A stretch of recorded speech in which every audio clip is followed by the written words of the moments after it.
Ooby-doo, it's everyone's favorite boomer and vintage lens enthusiast. And today we're going to look at two lenses. One, this isn't vintage, but it's a classic.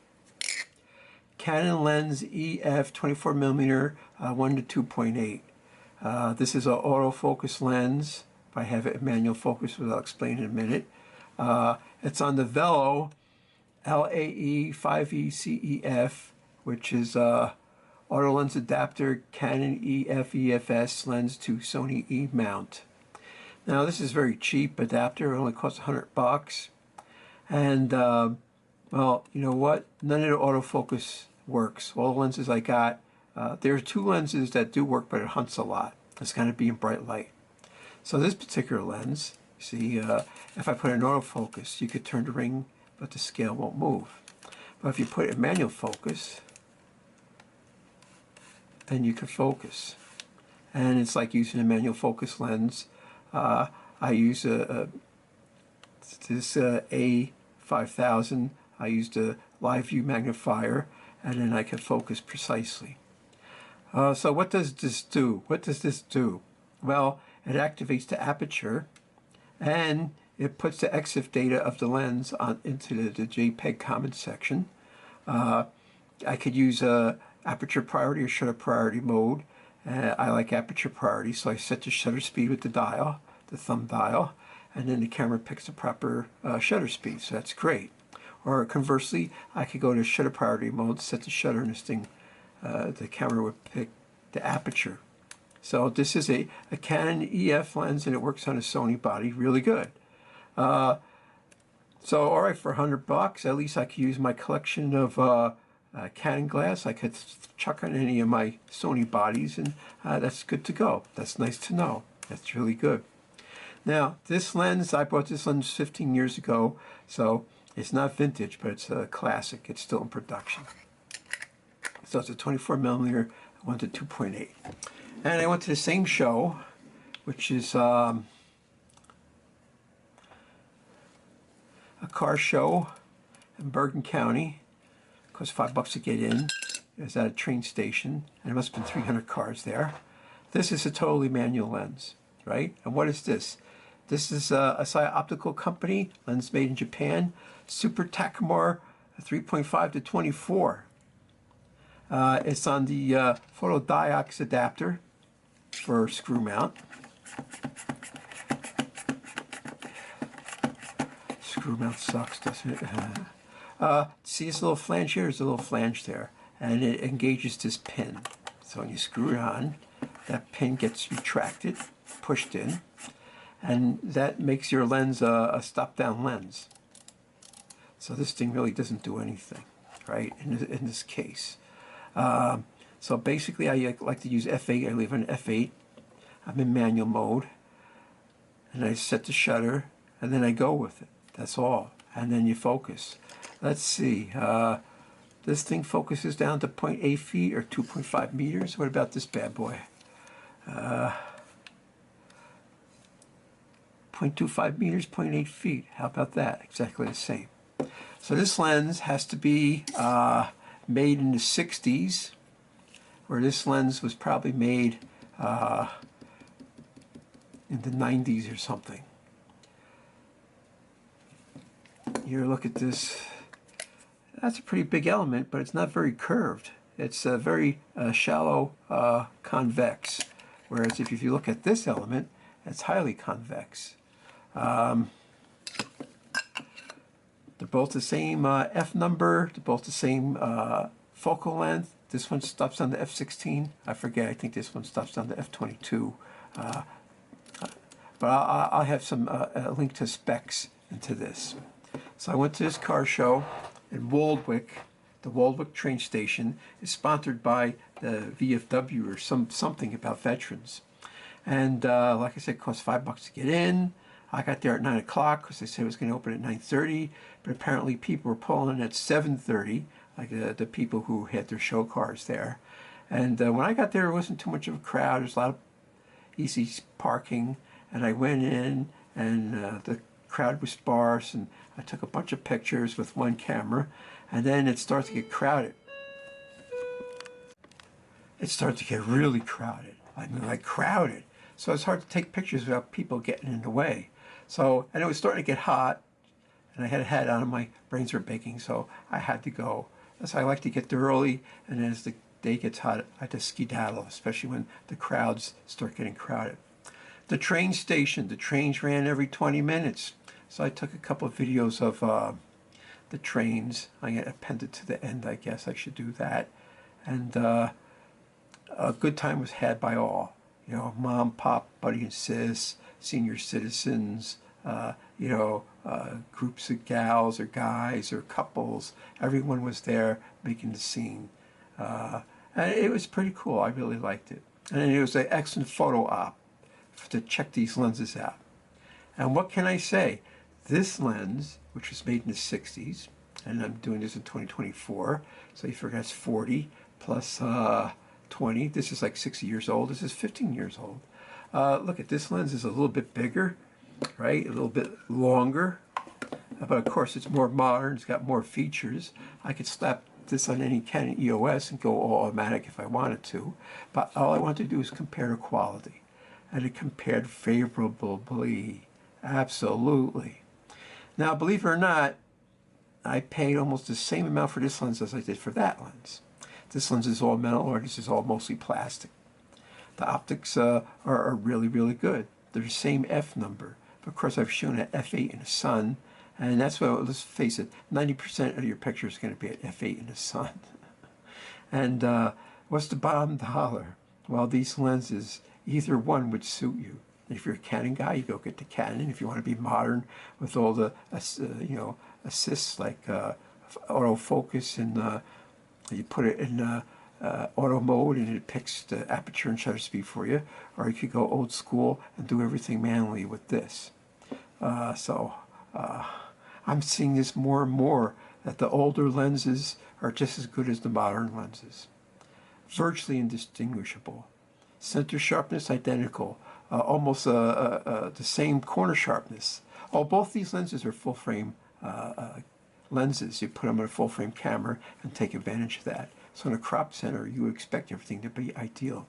I didn't notice any distortion, like barrel or pincushion. And they're wide, but they're not super wide. So it's not like you see like a lot of distortion of perspective where, lines meet at infinity and stuff like that. There's really nice lenses. And like I always say, if you want to buy just one vintage lens because you want to dip your toe into it, you can't beat this. Not at all. But I'm not saying anything bad about this because I've shot a lot with this lens and it's a nice lens. No doubt about it. And they're fast. They're 2.8. If you got a zoom, maybe a 24 millimeter, say you got a 17 to a 5.6, maybe at 24 millimeter, it's already at f4 anyway. So you could gain a useful stop and a half under low light conditions with these lenses. So as before, this is the same intro for both of them. So we're going to look at this one first, the Canon, and then the second video will be about this lens. Now remember, these are the Sony a5000, they're 20 megapixel, and we're going to see a resized frame of 16 by 9, and then we're going to pixel peep at 1920 by 1080. And you tell me. Now, like I always say, you're a Canon guy, you look at this and say, yeah, Canon's great, or maybe you're a Pentax guy, you just look at this one and say, Pentax great, you won't look at the other. But there are going to be people who won't know which one to get. And, it depends on your budget. You could shop around, probably get these cheaper if they're in a low-righty condition. And you can certainly pick these up used for, 30 to 40% off list price in really nice condition. So you got to play it like that. That's the way you got to do it. So let's jump right into some pictures, shall we? WALDWICK, New Jersey had a car show. Some sort of veterans thing, a historical association with the railroad station. And it was a really nice bunch of cars. A lot of them I didn't see before. I always like to go to car shows where I see something new. So this is the Canon EOS 24 millimeter f2.8 with a vello adapter, a smart in quotations vello adapter. on the Sony A5000. And using this adapter, I was able to adjust the aperture on the lens, but I couldn't autofocus. I had the manual focus. And since I was in aperture mode, the camera picked the proper shutter speed. And so that made your life easier, definitely. And this lens laid fallow for a long time. I used it when I had a Canon EOS XT and an XTI, and then it sort of fell to the wayside because I noticed it wasn't focusing right. And it focused well enough, but in critical situations wide open, it was a little soft because it wasn't focusing right. So how about that? But now, when I'm able to use the live view magnifier, I nail the focus all the time. And it's a really good performer. You know, stop down the f8-ish or around there, you can't beat it. And on the A5000 or the Alpha 5000, it's a really nice combo. Really nice combo. And of course, you could compare this with a companion video with the Super Takumar M42 24mm f3.5, and you can see the difference. This seemed to have a little better contrast, and maybe it had the look of fine detail, but Super Takumar, even though it was like 2 or 3 times older, it really wasn't that bad. Oh, this suffered less from flare. The Takumar had a couple situations where I got some minor flare, and I include that in the Takumar slideshow. But this thing behaved itself really well. Of course, the lighting was a little different. That too. I took this when the sun was much higher, as opposed to Takumar when the sun was a little lower, and it could get the field of view of a wide-angle lens. But I mean, the detail is just really, really good. And where's a good place to check for detail? Well, at a car show, because cars are all filled with detail. And you notice there's a lot of people strolling around. It wasn't my usual desolation tour. But then, you know, I like to do the crowd scene every once in a while, become part of the herd. And the car shows are a cool place to do it. Now, some car shows are very expensive. If they have more than a couple hundred cars, they're usually very expensive, usually in hotel parking lots. And I've been to some really big ones that were amazing. They had hundreds and hundreds of cars. This one might had between 200 and 300 cars, and they were packed into the train station parking lot along a couple side streets. And I thought it was really cool. I really liked it a lot. You know, and the cars are sort of grouped by theme, but they really weren't. There's a lot of hodgepodge, so it's the eclecticism about it. People have stuffed animals in their car. That's a big thing now. Man, I've seen these cars in the street when they were just cars. You know, and one guy muscled them out. And he said, wow, that guy muscled his car out.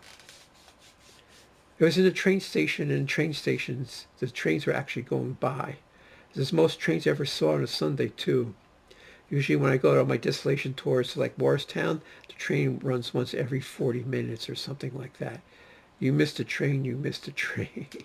But there, it's like, all right, you have to stand around for 20 minutes. That's doable. So there's that, got that going for it. I like these roadsters. They're all custom roadsters. And, you know, I like to zoom up on detail. Look at all the chrome he did on the linkage and everything. Different colors. You know, like stock colors, custom colors. I like old cars with spoked wheels. I like the juxtaposition of two tones and monotones. It's just a good place to just walk around. It's a photo ops. Now you got to remember, I did this on purpose so we could compare these two lenses to each other, which is the Canon EF 24mm f2.8 and the Super Takumar M42 f3.5. Now I'll give the edge to the Canon, but you could say, oh, my boomer, everyone knows that you're a Canon guy. Well, I don't hate the Super Takumar. Pentax made a lot of nice lenses, and this is actually one of them. I thought I seen some weird complex distortion in the Canon 24mm, which I did not notice in the Super Takumar. So maybe you want to check that out. Some of the buildings in the background look like they had some weird complex distortion, which I just did not see at all. Anything with the Super Takumar. Well, then, the Super Takumar is like the next a slideshow in these videos, so you can check it out yourself. The intro was the same. I got lazy to make the same intro for each one of these photo shoots, so I hope you excuse me on that. But WALDWICK is an interesting place to go. Ooh, the police. It's a residential town, and then the only quaint thing was this railroad station, as far as I could tell. But the bottom dollar is the Canon EF is a really good value. Pick one up used, 40% off. You'll really like it.